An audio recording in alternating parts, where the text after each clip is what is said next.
Assalamu alaikum, brother. Yeah, man, respect my brother. Love, love. Basta Deutschland, 5 Box Deutschland. 5 Box Denver, bring it in. 5 Box Denver, 5 Box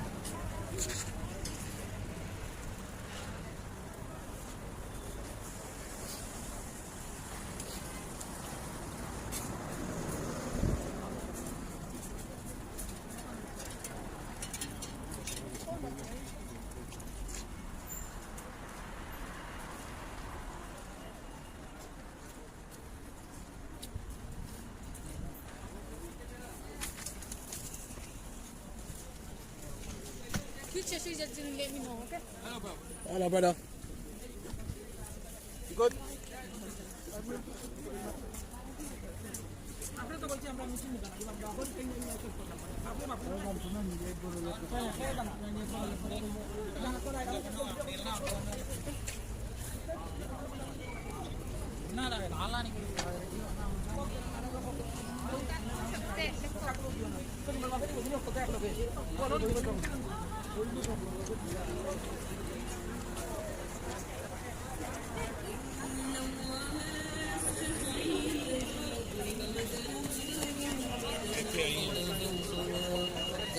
الذين آمنوا فيعلمون أنه الحق من ربهم وأما الذين كفروا فيقولون ماذا أراد الله بهذا مثلا يضل به كثيرا ويهدي به كثيرا وما يضل به إلا الفاسقين الذين ينقضون عهد الله من بعد ميثاقه ويقطعون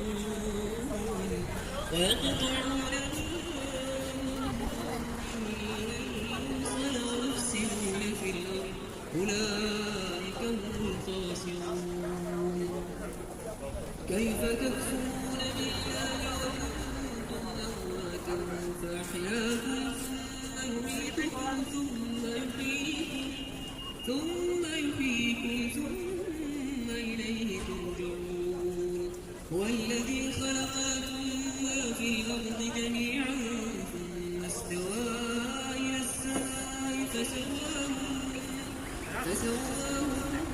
7 سماوات وهو بكل شيء عليم وإذ قال ربك للملائكة إني جاعل في الأرض خليفة قالوا أتجعل فيها من يفسد فيها ويسفك الدماء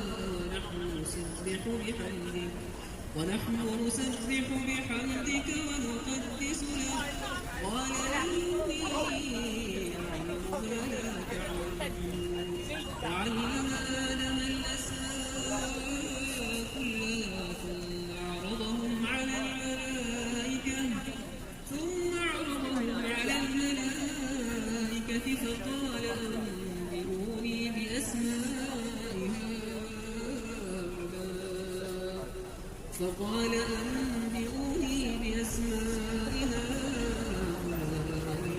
إن كنتم صادقين قالوا سبحانك لا علم لنا إلا ما علمتنا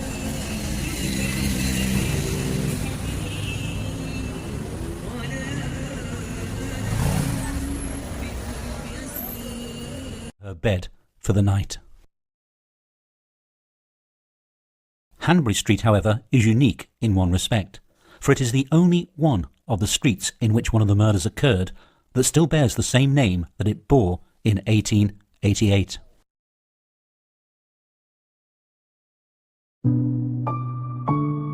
And so we come to the third Jack the Ripper murder, that of Elizabeth Stride, which took place in the early hours of the morning of the 30th of September 1888 in what is now Henrique Street, although in 1888 the thoroughfare was known as Berner Street. Not only has the name changed, but the street itself has been completely transformed from what it looked like in 1888, when it was lined mostly by two-storey houses. But as we head south along it, somebody has stenciled her name onto the wall in commemoration of the fact that a murder took place in this nondescript thoroughfare. Several people would later say that they had seen Elizabeth Stride in Berner Street in the hours leading up to her murder. To the right of where that block of flats with the blue and white balconies now stands was the continuation of Berner Street. This is that same view as it was in 1888. In this section of the street stood number 64, the home of William Marshall, a labourer who was standing outside his door at 11:45 p.m. on the night of the 29th of September when he noticed a man and a woman standing in the street. The couple were kissing and cuddling in the vicinity of where the lamppost stands in this photograph. Marshall later stated that he was surprised by what he saw, as the man didn't seem the type to be carrying on with the woman in the way that he was. Later, when shown Elizabeth Stride's body in the mortuary, he said that he was certain that this was the woman that he had seen. As he watched, William Marshall heard the man say to the woman, "You would say anything but your prayers," and the two walked off north along Berner Street in the direction of where Elizabeth Stride's body would be found, just over an hour later. At 12:45 on the morning of Sunday the 30th of September 1888, a man named Israel Schwartz was walking along this section of Berner Street when he noticed a woman standing in the gateway to Dutfield Yard, which stood in this vicinity. He saw a man approach the woman and try and pull her into the street. The woman resisted, whereupon the man threw her to the ground and began to attack her. Schwartz believed he was witnessing a domestic argument and didn't want to get involved, so he crossed over the road to avoid the couple and continued on his way along Berner Street. It is highly possible, if not probable, that Israel Schwartz actually witnessed the early stages of the murder of Elizabeth Stride. No, nobody was here. Nobody in the street. Why don't you pray for her? We sent for a priest, Mr. Deemschutz. I have a wife and 2 sisters. All these women killed. Why you do nothing? We are doing something, Mr. Deemschutz. Did you take his statement, George? Yeah, the blood was still fresh, and he found it between 1 and 5 past. We must have missed him by seconds. Mein Gott, a woman is cut to pieces, and all you talk about is between 1 and 5 past. Why the police do nothing? Well, did he do it? Did he do what? Next job I do, I shall clip the ladies' ears off and send them to the police officers just for jelly. No. They're still there. So this letter's a hoax, like the others. But that's not a hoax. Lost. How the hell did that bastard find out? Whitechapel Tum-Tums. Get that body away. Abilene! Right, sir. Abilene, there's been another one, Miser Square. What? We've sent for the commissioner. The commissioner? This one is terrible, terrible. Keep your voice down. You want to start a bloody riot? Abilene! So you don't need us, eh? Isn't that what you said? He doesn't need us! Get this mob off the street, Lusk, or I'll run you in for incitement to riot so fast you'll skin your feet. You're finished, Abilene. The people are taking over. The Whitechapel Vigilance Committee. Spratlin, get that body away. George, come with me. Do nothing. And why? I tell you, my friends, they don't want the street safe. Got a statement for the Star? Early edition? Yeah, shut your face. I'll print that. Your wives don't count. Your daughters don't count. You don't count! Mobilize and organize! Try the people's command! The early stages of the murder of Elizabeth Stride. This is the junction of Fairclough Street and Berner Street looking north, and Dutfield Yard is the gate that has the wheel above it. This is that same corner as it looks today, and the Harry Gosling School now stands on the site. To the right of the wheel in this photograph, you can see a 3-storey building. That was the International Working Men's Educational Club, and the steward of that club was a man named Louis Deemschutz, who on the 29th of September had spent the day hawking cheap jewellery down at Crystal Palace. He came back to the club at 1 o'clock on the morning of the 30th of September and turned his pony and costermonger's barrow into that yard. As he did so, the pony suddenly shied and pulled left. Something had disturbed it. Deemschutz looked into the darkness of the yard and saw something lying on the ground. He reached out and tried to lift it with his whip, but couldn't, so he jumped down and struck a match to get a better view. The match was extinguished almost immediately, but in the brief seconds' flickering light, he saw it was the body of a woman. He had discovered Jack the Ripper's third victim, Elizabeth Stride.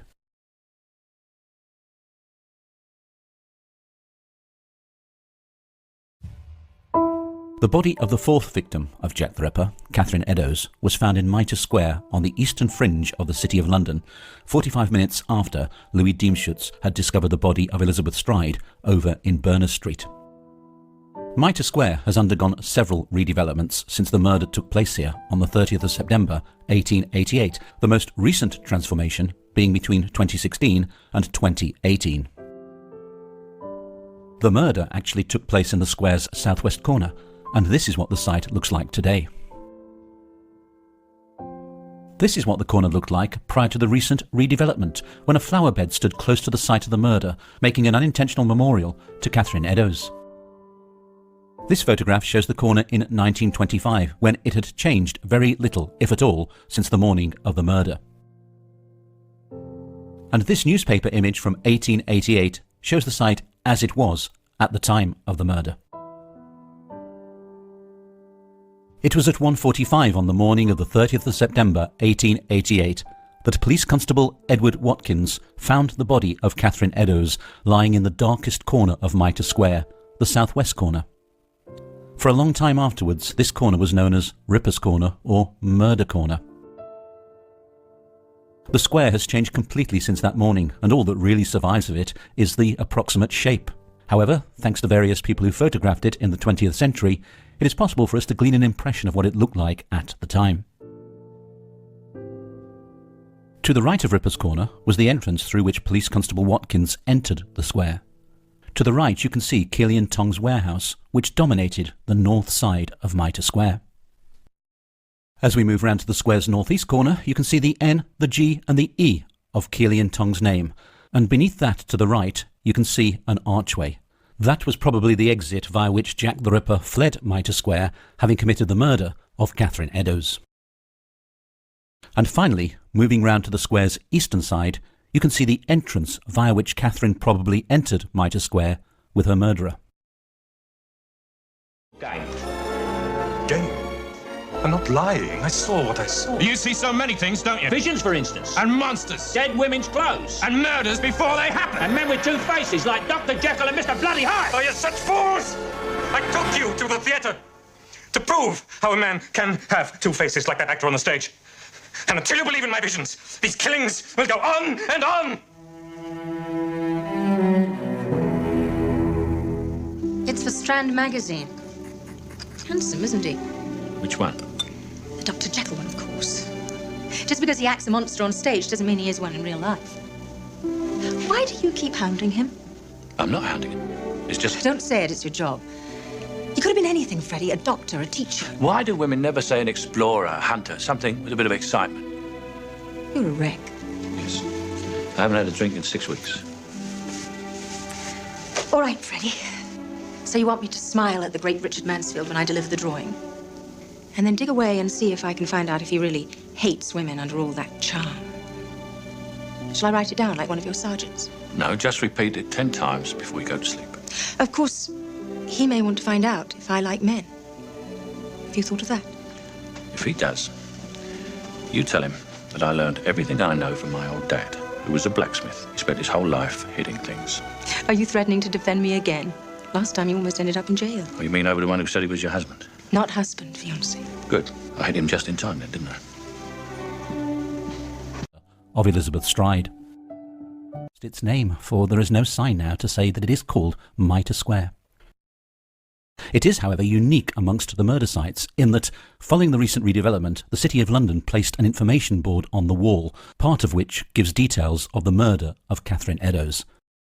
Thus, she is the only one of the victims who has any kind of official recognition close to the spot where her murder took place.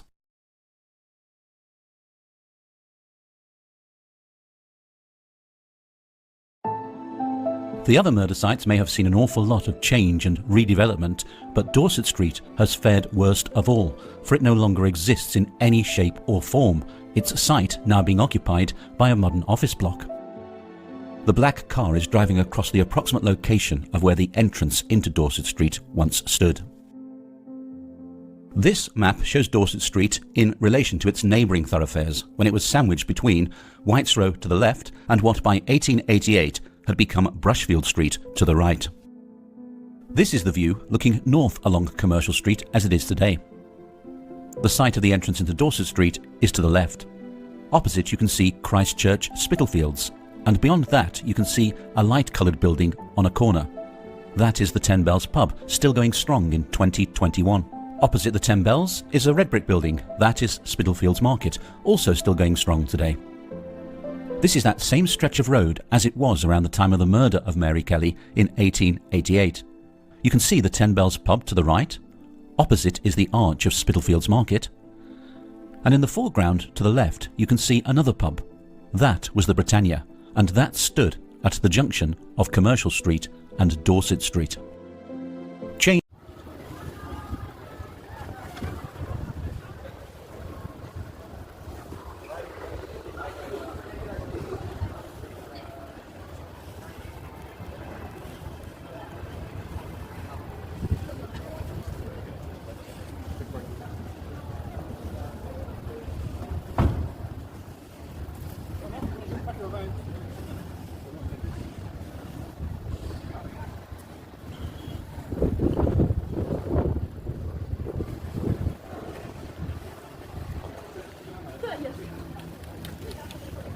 Bad boy, you know. See him? You don't muck about that boy. You see it.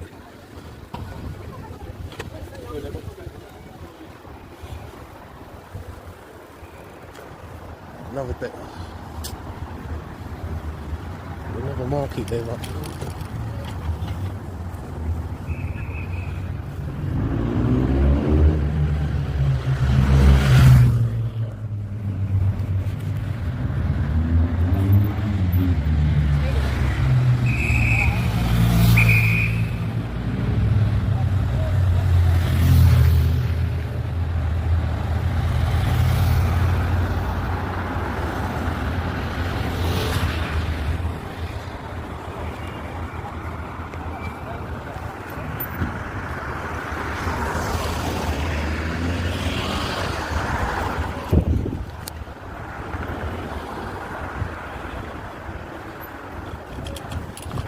Who that was, special guest. Oh wow, that's a nice shop, man. £10 jackets, jeez, wow. £5 t-shirts, £1. It's alright, innit?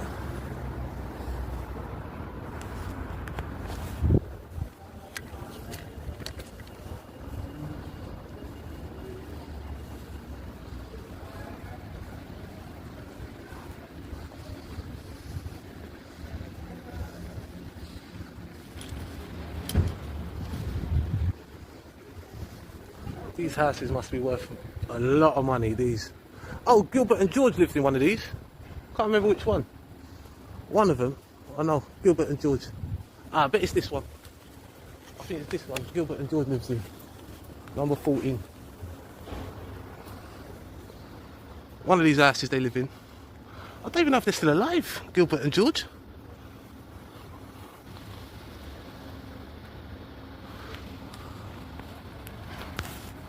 Don't know. Might have been that one. Might be number 18, one of them. The man working in there.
Got a little witchcraft going on there, innit?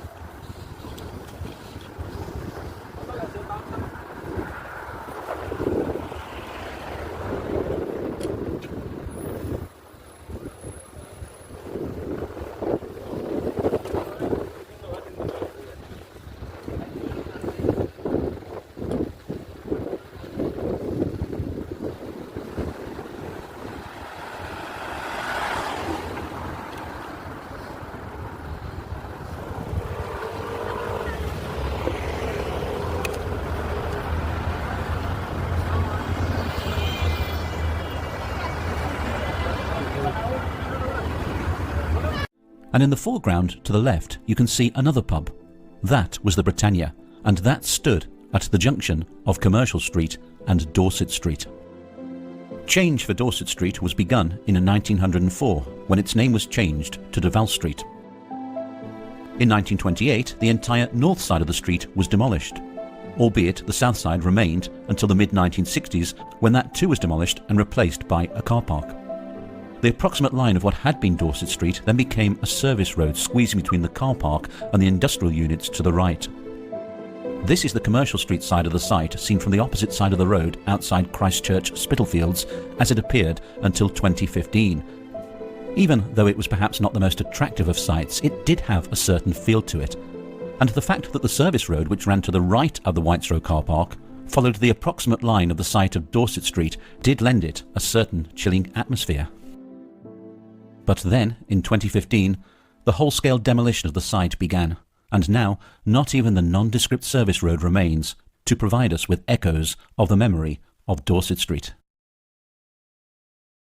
We've now moved to the inner courtyard of the office block which now stands on the site of Dorset Street, and this is the view looking east towards Commercial Street along the line of what would have been Dorset Street as it is today. This is that same view, shown in 2013, from the upper story of the Whitechapel car park. And this is the same view from the level of the service road. This photograph is looking east towards Commercial Street, and it shows Dorset Street as it would have been around the time of the murder of Mary Kelly, when it was still lined by houses, shops and pubs. Towards its end on the left, a brick archway led into Miller's Court, where Mary Kelly rented a room from local shopkeeper John McCarthy. The site of Miller's Court is now occupied by the modern development, and it stands within the vicinity of the inner courtyard. In the days of the service road, the location of the brick arch that led into Miller's Court was situated to the left of the curve of the Whitechapel car park. And the gap between the curbstones beneath the red and white traffic cone marks the approximate site of number 13 Miller's Court, the room in which Mary Kelly, the last victim of Jack the Ripper, was murdered. Don't ever be alone with him. I mean it.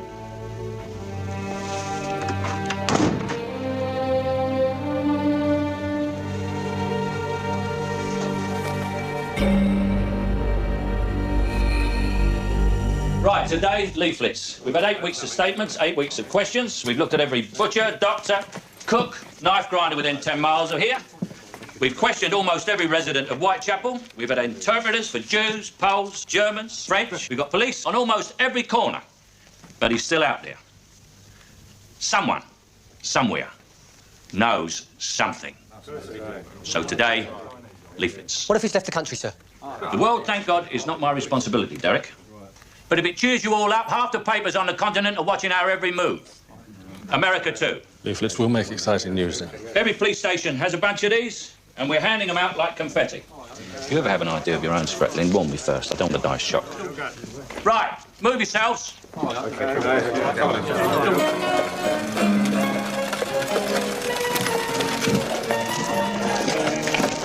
Back to the lockup, Derek. Take Joe with you, visit every pub on the way and show the uniform. Right, sir. Wait, Joe? Well, well. If it isn't Dr. Jekyll himself. Or is it Mr. Hyde? Evening, Mansfield. Relaxing after the show? Little Annette again? Or you taking your chances in the pub this time? Oh, I don't have to answer impertinent remarks now, do I? You're in my way. Well, thank you. Definitely Mr. Hyde. Terry, that was Richard Mansfield, the actor. Stay with him, let me know where he goes. Right, sir.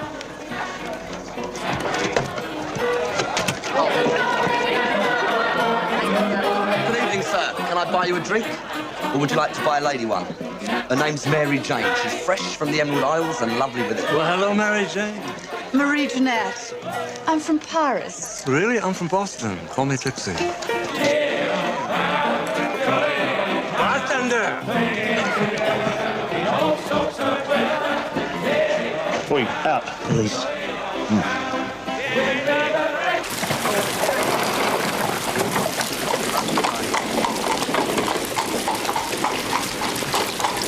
I'm waiting for you.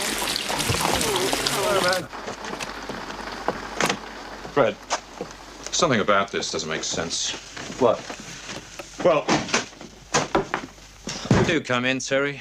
Oh, is it raining? He picked up the pros, took her home. She stayed all night. 8 o'clock, put her in a cab, sent her back to Whitechapel. And does this pros have a name? Mary Kelly. Well, write it down and leave it in Mansfield's file. Well, can I get dry first? I think I've caught pneumonia. Well, you know what they say, don't you, Terry? If you can't stand a joke, You shouldn't have joined. Thanks.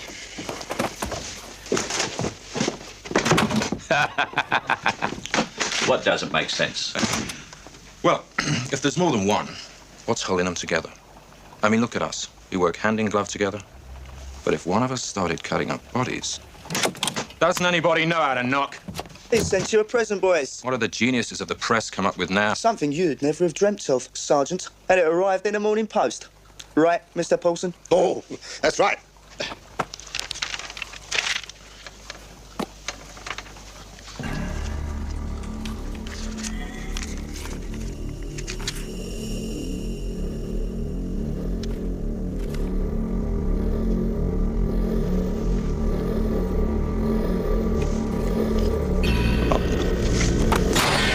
Well, Doctor. It's a human kidney. What do you want me to say? Does it belong to one of the victims? I have no idea, Inspector. Why, is it too decayed to tell? It's not decayed at all. You're entitled to a second opinion, of course. Try Dr. Phillips again. He's away. Is he? Well, if you'll excuse me, I have patients to attend to.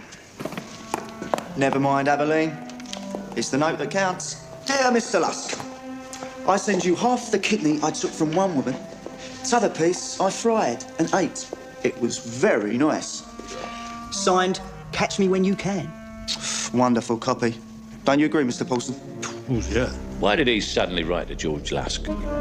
All the other notes went to the Central News Office. That's your news agency, Mr. Paulson. So why address this one to Lusk? Well, you'll have to find him and ask him. Won't you? Cheer up, Sergeant. Couldn't have tasted all that bad. He probably had it with sage and onion.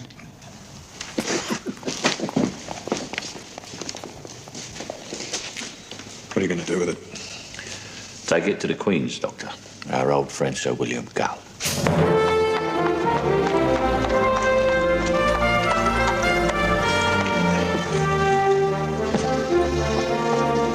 I'll wait here, Fred. Why? Oh, you know how I feel about things like this. Girl's going to start cutting it up or pouring acid on it or something. You know what they say, George? If you can't take a joke, you shouldn't have joined. Yeah, I know, John. Hello, George. Remember me? From the Royal Mews? Netley. John Netley. Hi.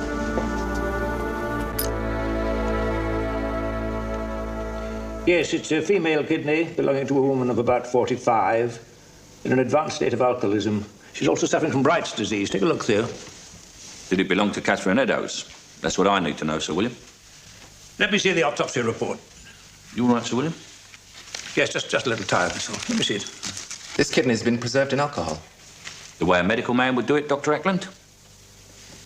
Alcohol's easy enough to obtain, Inspector. Anyone can get hold of it, not just doctors. Yes, I'd say it belonged to this poor woman. Are you sure? How long is the renal artery, Theo? 3 inches, as you very well know. Yes, well, there's 2 inches left in the body, and there, unless I'm mistaken, is the missing inch. Was it removed professionally, Sir William? You mean by a surgeon? Why all this emphasis on surgeons? You don't need a medical degree to take hold of a kidney and cut it out. Butchers do it every day, for goodness sake. I was only asking, Dr. Ackland. Ever since the day you consulted me about mental instability, Inspector, my son-in-law has been following this case avidly. All this talk in the press of doctors has hurt his professional pride. Nonsense. No, just mild paranoia. Nothing to worry about. I drive doctors all the time. Yeah, so you said. Yeah. It's the 31st, 1888, the day of what is widely believed to have been the first murder carried out by Jack the Ripper. It was around 3:40 that morning that Charles Cross, or Charles Lechmere, as we now know his name to have been, was making his way along Bucks Row in Whitechapel on his way to work, when in a gateway he saw what he at first took to be a tarpaulin lying on the ground. He thought it might prove useful for a cover for his wagon, so he went to inspect it, but then saw that it was a woman. It transpired that her name was Mary Nichols, and she was the first victim of Jack the Ripper. Obviously, by the time Charles Cross got there, the killer had fled the scene. And the question we're going to ask in this video is, what was his escape route from Bucks Row? And to help me with this, I'm joined by Steve Blomer, author of Inside Bucks Row. Hello, Steve. Hello, Richard. Nice to see you. And you as well. So let's just paint a picture. What Charles Cross, or Charles Lechmere, as we now know his name was, he's walking on his way to work along Bucks Row when he finds the body in that gateway. Can you just give us an idea of what that section of Bucks Row would have looked like that morning when he walked along it? It's a very narrow part, probably the narrowest part of Bucks Row. It'd be very dark. There's a light bit further on, but how good that was, we're not quite sure. So it would have been very dark. Contrary to what is often said, that there were no easy escape routes, which implies there are no escape routes to some people, there actually were many, many possible escape routes. Okay, so just looking at Bucks Row first, though, we've got that line of cottages on the left-hand side as he's walking along. And he was on the opposite side of the road to those, wasn't he? So that side had warehouses on it, didn't it? Yes, there are warehouses on the right-hand side.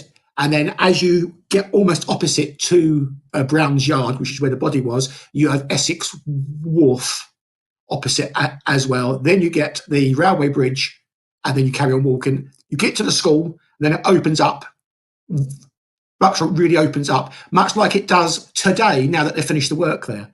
It's remarkable just how big Bucks Row actually looks today when you walk down Durwood Street. You suddenly come to what was then Great Eastern Square, which is now open again, and you realise just why demonstrations often started in Bucks Row, because there's a massive area there. Yeah, because that square was popular for protest meetings and protest talks as well. Yeah, and you understand it now. So the bit where the actual body was itself, that was a very narrow part of Bucks Row, probably the narrowest part of Bucks Row, probably the least well-lit part of Bucks Row as well. And then it opens up in front of the board school, which is the only building to have survived. Then you've got, is it Thomas Street you've got next on the right? What you have to the south, you have Woods Buildings, Court Street, Thomas Street. Then you go further along, and Bucks Row became then White's Row, which led out into Baker's Row. On the northern side, after the school, you had Queen Anne Street. Then you had the northern leg of Thomas Street further on.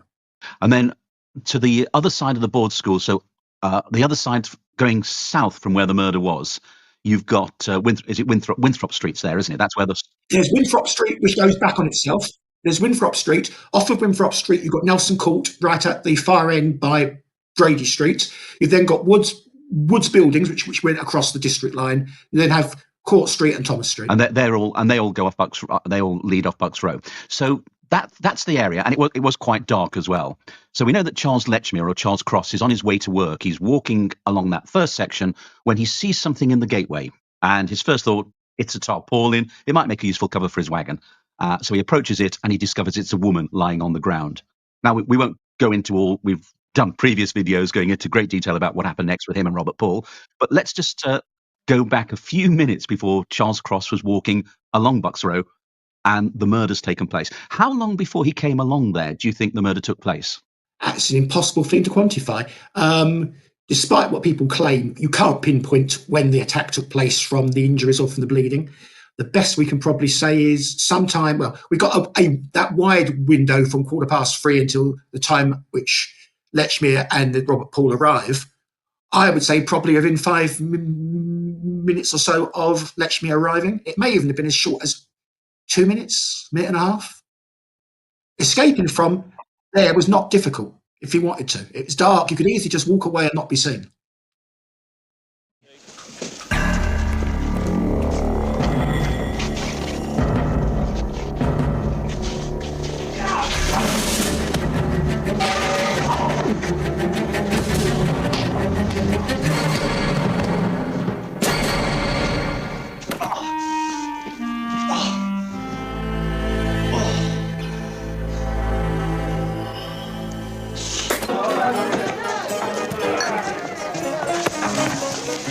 Where have you been? Guessing you're a photographer. One. I want more than one. So, who are these two then? We have met before. It was Hanbury Street. Oh, yes, the day after Chapman was killed. You're a whore too, aren't you? Number 2, Annie Chapman. There. She was dragged in here, then she was killed, and then she was taken to bits slowly. Do you believe it? Believe it? What do you mean? What's this? Hey!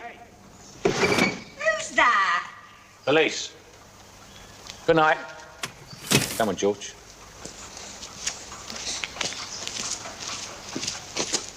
The police doctor didn't help them at all, and they couldn't work out why the kidney was addressed to you. All they need now is another murder, and they'll be really confused. Another murder, huh? Nothing more certain, Bates. Right, I'll see you outside Scotland Yard then. 9:30. Sharp. So, work just started on this drive. Yeah. When up the street comes a horse and cart. Well, Dean shoots the man who found her. No time to cut the ears, so it's off to Mitre Square. Time. Between 1 and 5 past. Check your watch. Right. Ready? Go. It's not just anarchists. There's Republicans, Irish revolutionaries.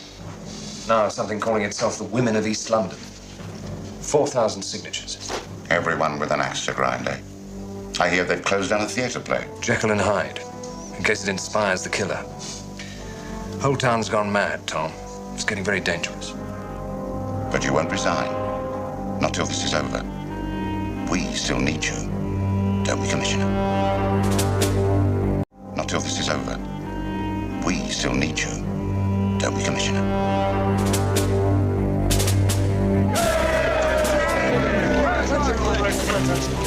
Tonight, we take our power to the streets! Tonight, we take the battle to the enemy! Tonight, we strike our blow for freedom! Scotland Yard!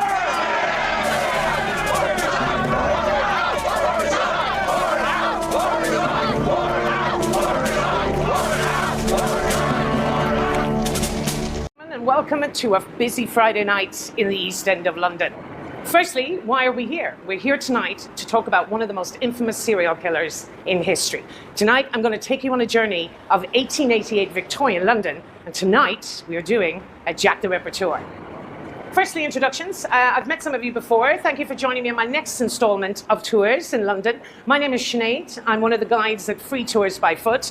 Please like and subscribe, and if you are interested, join us and stay with us for the end of the tour. Tonight, I'm going to be talking about the canonical 5. The 5 we categorically know are victims of Jack the Ripper. Now, he could be attributed to up to another 4 different murders in this part of town, but every Ripper guide speaks about the canonical 5. Tonight, we're going to walk in these footsteps, and I'm going to bring you to 3 out of 5 murder sites. 2 of those murder sites no longer exist today. London, of course, was extensively bombed during World War II, and the worst part of London to be hit was here in the East End. But wherever possible, what I will try to do is recreate the crime scenes for you by bringing you down some of the most beautiful 19th century streets in Britain. Now, it's an incredible story for so many particular reasons. Number 1, the mystery. You're joining me tonight, but if you're expecting me to tell you tonight who Jack the Ripper is, well, I'm terribly sorry. I certainly won't be able to tell you that. Criminologists, lecturers, ripperologists, specialists from all over the world, including the FBI and the CIA, have been here investigating Jack the Ripper. Now, if they can't tell you who Jack the Ripper is, I certainly don't claim to be able to do so myself. But I can certainly tell you tonight who I'm pretty sure he is. We'll also speak tonight about the royal conspiracy, centering around Prince Albert Victor, Duke of Clarence and Avon, the grandson of Queen Victoria. Same succession to the throne in 1888 as Prince William is to this day. And it's a great story. And don't we all love a good royal conspiracy, folks? If you or someone you love regularly use talcum powder, you could be entitled to compensation. The grandson of Queen Victoria. Same succession to the throne in 1888 as Prince William is to this day. And it's a great story. And don't we all love a good royal conspiracy, folks? Now, the second reason this case is so historic, folks, make no mistake about the lust that exists for Jack the Ripper. Now, the area of the East End tonight will be exceptionally quiet. And that, of course, is because we're filming this during, well, the COVID pandemic. So that's a great advantage for us. But ordinarily, on a weekend, there will be thousands and thousands of people around here taking Jack the Ripper tours. That's a great advantage for us. As I say, we'll have all the murder sites to ourselves. But the lust that exists for Jack the Ripper today also existed in 1888. This case was the first tabloid sensation in history. 1 million newspapers a day were being printed about Jack the Ripper. The New York Times reported daily. The Sun newspaper here in London actually reported that Jack the Ripper was an escaped baboon from London Zoo. Nobody believed any human being was capable of such atrocity. But the final reason this case is so historic, the final murder of Jack the Ripper, is still described to this day by the FBI as one of the most complex crime scenes in history. It was also the very first forensic crime scene photograph in history. And that photograph we will include on the tour tonight. He mutilated Mary Jane Kelly beyond all recognition. The only way she could be identified was by the clothing she was wearing the night before. So tonight we're going to walk in his footsteps. We're going to describe his details, murders in details, and visit 3 out of the 5 murder sites until we finally try and come together and decide if we can solve the history or the mystery of Jack the Ripper.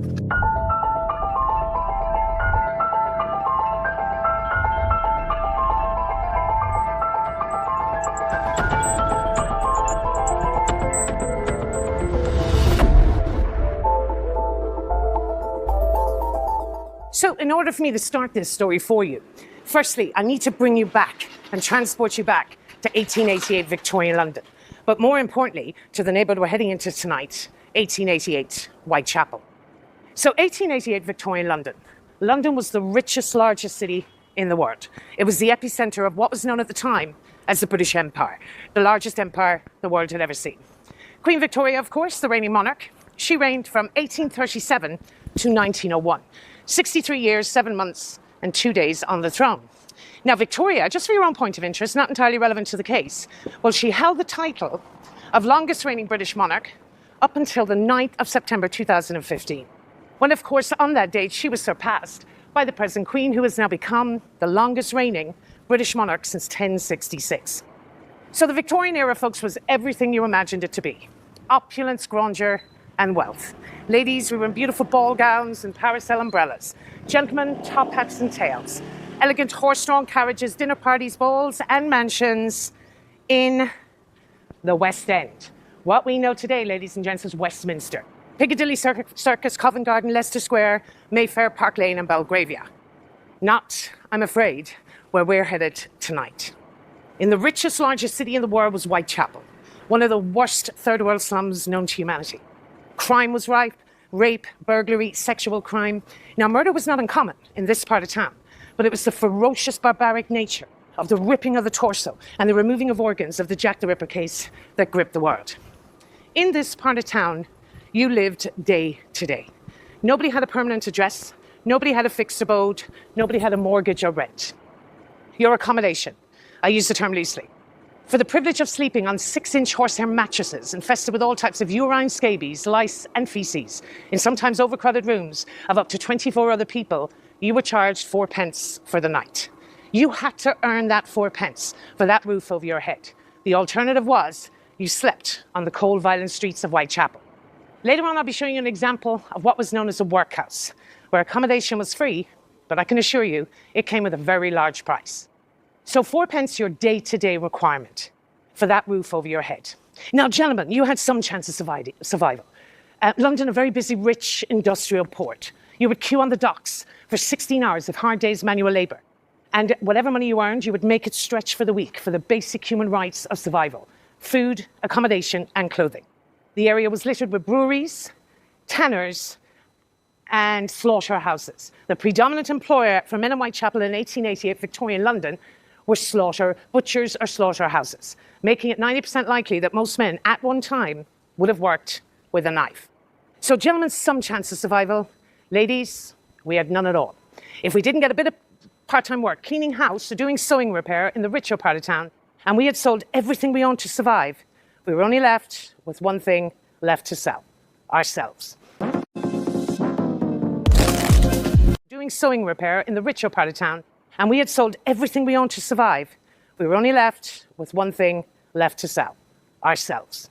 It is estimated there was up to 1,200 prostitutes working in the Whitechapel in 1888. The youngest prostitute on record, 6 years of age. Tragic life of prostitutes working in the Whitechapel in 1888. The youngest prostitute on record, 6 years of age. Tragic life ensued for these girls. The devil had taken them from the street to the doss house and the street and back again. But it may have been the worst of times, but as in A Tale of Two Cities by Charles Dickens, it could also be the best of times. This area was full of cockney wit and charm, alehouses, pubs and taverns. Homegrown gin, the drink of choice. The cheapest to make, the quickest to get drunk on. And I'm not talking about a nice little Bombay Sapphire Martini here, ladies and gents. I'm talking about a pint of homegrown gin. This was the type of gin they brewed in bathtubs in their back courtyards. It was so potent, it would strip the paint off the bathtubs. Can you imagine what the quickest to get drunk on? And I'm not talking about a nice little Bombay Sapphire Martini here, ladies and gents. I'm talking about a pint of homegrown gin. This was the type of gin they brewed in bathtubs in their back courtyards. It was so potent, it would strip the paint off the bathtubs. Can you imagine what it did to these girls' faces, insides, and livers? Gin in 1888 Victorian London was widely regarded to be a method of contraception. I think we'll all agree it has the reverse effect nowadays. Not surprising, all 5 of Jack the Ripper's victims were prostitutes. All 5 were chronic alcoholics. Typical day for these girls. They take to the streets, they earn their 4 pence. Into the pub, pint of gin. Back out on the streets, this endless vicious cycle of the jaw of the alcohol. For these girls, they take to the streets, they earn their 4 pence. Into the pub, pint of gin. Back out on the streets, this endless vicious cycle of the jaw of the alcohol. So by the end of the night, they may be left with a decision to make. I have 4 pence left. Am I spending it on gin or on my accommodation? What do you think won out? Gin, of course, at all times. So it wasn't uncommon to find prostitutes in drunken stupors all over the streets of Whitechapel. No street lighting in 1888. So every corner you took, a dark, dangerous, violent atmosphere. Our story begins on the 31st of August, 1888. The Autumn of Terror is about to begin in the first of the canonical 5, Mary Ann Nichols. Now, Mary Ann started out reasonably well. Married at 15, which was commonplace in Victorian times, but at 29, as a result of what was said on the police report, her excessive drinking and her immoral behaviour, the marriage crumbled and fell apart. No spousal support coming in and no options. She is doing what she knows how to do best. She is working the streets of Whitechapel. Ladies and gentlemen, she's drinking in this very building here. Now, Aaron, my cameraman, will just show you over here. If the keen observer, if you see on the top of this building, you will see the old Victorian pub sign. This was the Frying Pan Pub on Brick Lane. She's drinking in here on the 31st of August in 1888. She leaves the pub and she heads down this very street, Thrall Street, to her regular accommodation, which would be situated roughly where we were, just by that tree, without the 4 pence for her stay. She knocks on the door, landlord turns her away. Not tonight, Mary, no pay, no stay. Now, he wasn't being unreasonable. She owed him a lot of money in back rent. But she's not too concerned because she's wearing this beautiful new bonnet. She's treated herself. A beautiful new bonnet with a black velvet trim. She says to him, "Not to worry, sir, I will return. Look at my jolly new bonnet." She leaves the building. She heads about 20 minutes up the street to the Whitechapel High Street, and she's spotted by her best friend, Emily Holland. She is drunk out of her mind. She can barely stand. Emily tries to convince her to return to the accommodation. She even offers to pay her 4 pence. Again, she's having none of it. She said, "I've had my dust money 3 times tonight. I've drunk it. Won't take me long to earn the 4th. Go back. I'll see you back there." 3:40 a.m. 2 chaps by the name of Charles Cross and Robert Paul are heading to the river. They're stable hands at Pickford's stable yard. In the pitch dark, out of the corner of his eye, Charles Cross spots something. What he said in the police report, he assumed was a tarpaulin or a bundle of clothes or something he could sell. He gets excited. Of course he does. He runs over. And of course he heads over and it's the body of a woman. Now she's lying on her back, her legs are spread. Her skirt has been lifted above her neck. Now he doesn't know if she's drunk, dead, alive, sober breathing, or if she's been sexually assaulted. But I can assure you, he ain't hanging around to find out. He's terrified. A policeman would arrive on the scene and he himself would be incriminated in some form of crime has to do with this woman. So instead the gentlemen make a split decision to leave the crime scene and head towards the docks and alert the nearest policeman they see en route. And how right he was, because 2 minutes later comes P.C. Neal.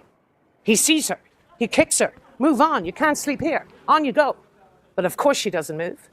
So to protect her decency, he removes the skirt from around her neck. And as he does, he notices her throat has been slit from left to right, right to left, all the way around the back to her vertebrae, about a centimetre incision apart. He immediately calls for assistance. The Metropolitan Police arrive on the scene.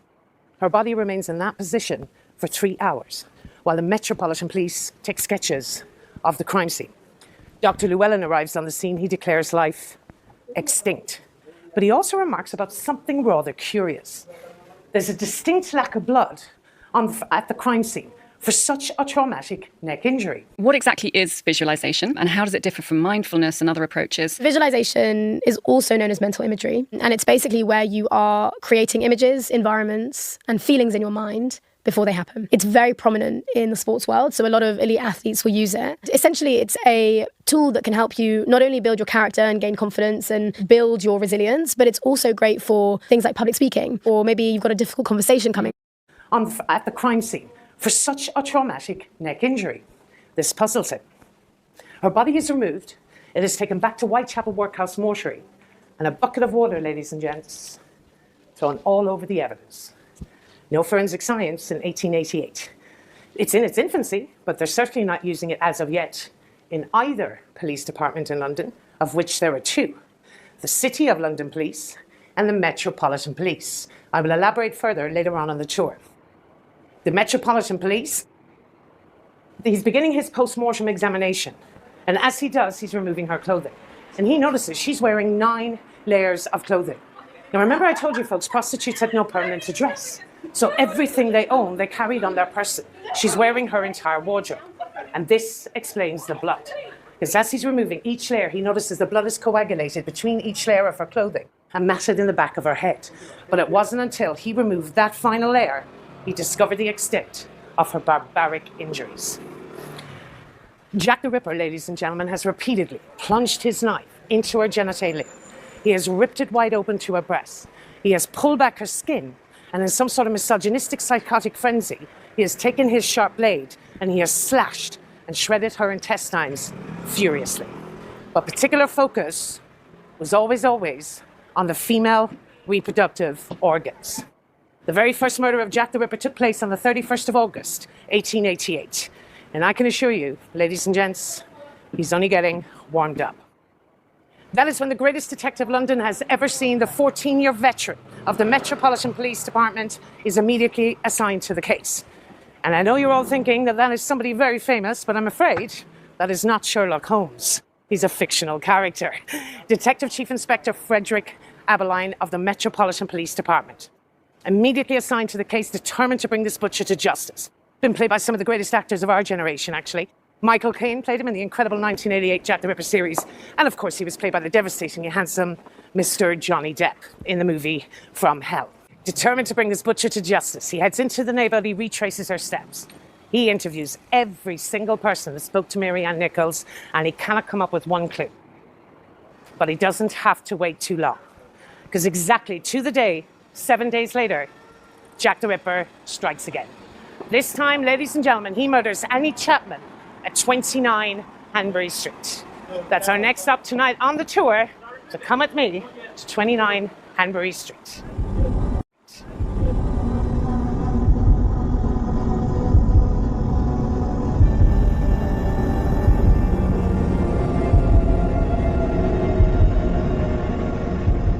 So, of course, on our way to the murder site of Annie Chapman, and just a brief mention, of course, on the importance of this is the incredible Brick Lane, home to the Asian community here in London. And Brick Lane, of course, in order to get to Annie Chapman's murder site, we've got to pass 50 delicious Indian restaurants. A great place to eat when you're here in London. Now, Annie Chapman, Annie Chapman was the eldest of Jack the Ripper's victims. She was 48 years of age. Annie was a tough old broad. Annie had a rough old life. She had been married, but again, her marriage fell apart. But Annie, the week before she died, Annie was suffering from tuberculosis. Even when they did the post-mortem examination on her body, they suggested she wouldn't have had any more than 3 weeks to live. So if Jack the Ripper hadn't brutally murdered her, the streets of Whitechapel were coming very close. Annie had been in an argument. These girls weren't wallflowers, might I add. These girls were used to streets in London. They were all in gin and physical altercations all the time. But Annie had been in a fight the week before over a bar of soap she had borrowed with another prostitute in the area called Eliza Cooper. Just to give you an example, in that physical altercation, Annie lost all her bottom teeth and all her chest was bruised. Annie did a lot more damage to Eliza Cooper. So the point I'm making is these girls were tough. They were streetwise and well able to look after themselves, as it were. But again, Annie had no money that night. A horrendous night here in the 8th of September, 1888.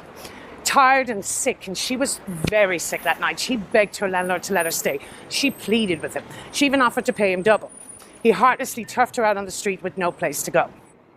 Annie was spotted right around here on Hanbury Street, speaking to a gentleman who's described as 5'7", 5'8", pale complexion, mustache, deerstalker hat, long dusty overcoat, and approximately 5'7", 5'8". He was described as a shabby genteel of foreign appearance. A shabby genteel, a shabbily dressed gentleman of foreign appearance. Now, foreign in 1888 Victorian London referred to the Jewish community. So here at 29 Hanbury Street is where she was spotted. She was overheard saying to her, "Will you?" To which she replied, "I will." I just want to talk about how easy it is to make money in 2020. She heads straight through this building, through the communal courtyard to the back courtyard at the back. Now, approximately 5:25 a.m., a man called Albert Kadosh, who lived upstairs at number 31, the building right next door. He overhears, he heads into the back courtyard. He lives on the opposite side of the fence. Now, the fence between both courtyards was only 5'6". He overhears her screaming, "No!" But ladies and gentlemen, this is Whitechapel in the middle of the night. There's drunks, there's overcrowding, there's domestic abuse. He doesn't think someone's being murdered. He heads to work and passes Christchurch Spitalfields, which I'll show you in a moment, and he records the time as 5:32 a.m. In the meantime, at 5:40 a.m., a man called John Davis, who lived upstairs, had had a very restless night's sleep. He comes downstairs and heads into the courtyard and discovers the body of Annie Chapman. Ladies and gentlemen, her throat has been slit, left to right, right to left. This time, he plunges his knife into her anus and extends the rip the whole way around her vaginal area and up to her breast.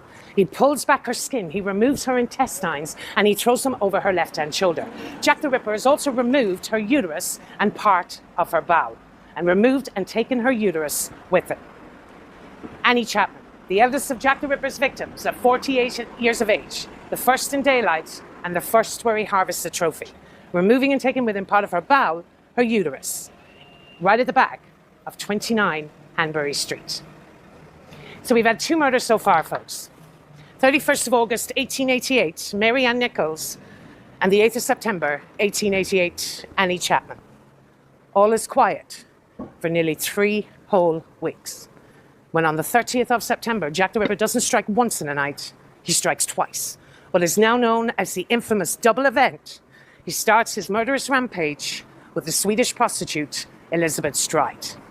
Now, we're going to head a little further into the city of London, but for right now, what I want to do is show you around Whitechapel today, but what was also Whitechapel in 1888, including one of the most beautiful 19th century streets in Britain. Atmospheric, and it's been used for several movies, actually. I've seen them filming a lot of movies over the years here. The Suffragette movie with Kerry Mulligan and Meryl Streep. In fact, Meryl Streep was on the roof of one of these buildings, inciting the girls towards violence. Luther, the show. I've seen periodic dramas being filmed down here, but one of the most beautiful 19th century streets in Britain.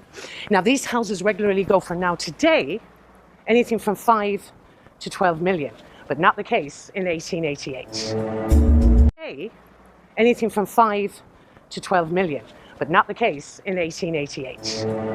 received that document today, Commissioner, with your signature on it. There have been other documents today, Abilene. Telegrams. And a signature on this one will make my position very clear to you. This new and most ghastly murder shows the absolute necessity for some very decided action. Those are the words of the Queen, Abilene, this morning. But, Commissioner, you said yourself. 1 hour ago, the Secretary of State replied as follows.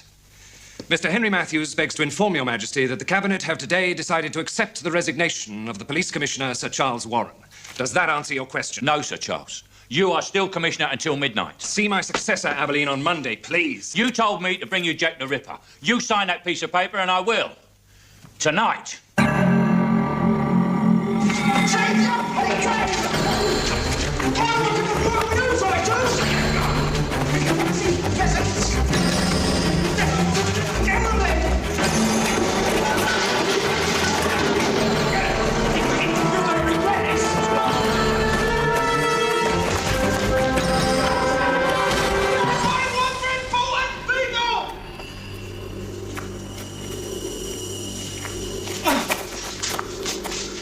We've noticed. What's this? Pick up the chalk. You're breaking my arm! Oh, what chalk? The chalk on the floor. Pick it up. Pick it up. Right. Now, right on the wall, the Jews... I can't write! How do you study those medical books then, you snivelling little worm? Right. The Jews are the men that will not be blamed for nothing. Right! The Jews! The Jews! J-U-W-E-S!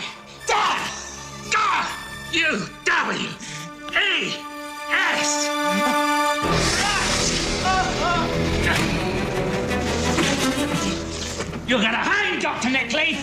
Hang! You bastard!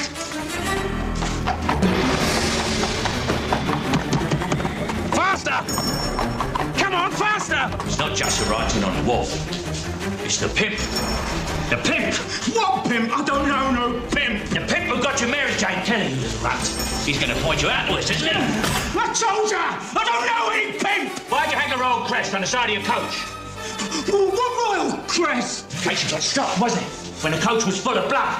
Nobody dare open the door if they thought it was a royal coach. I promise you. Money, lots of money. For you to become a doctor, was it? Well, he's laughing at you. Because now you're going to hang. Well, he's laughing at you. Because now you're going to hang. Except for this. This piece of paper, John Netley, is your life. Listen very carefully to every golden word.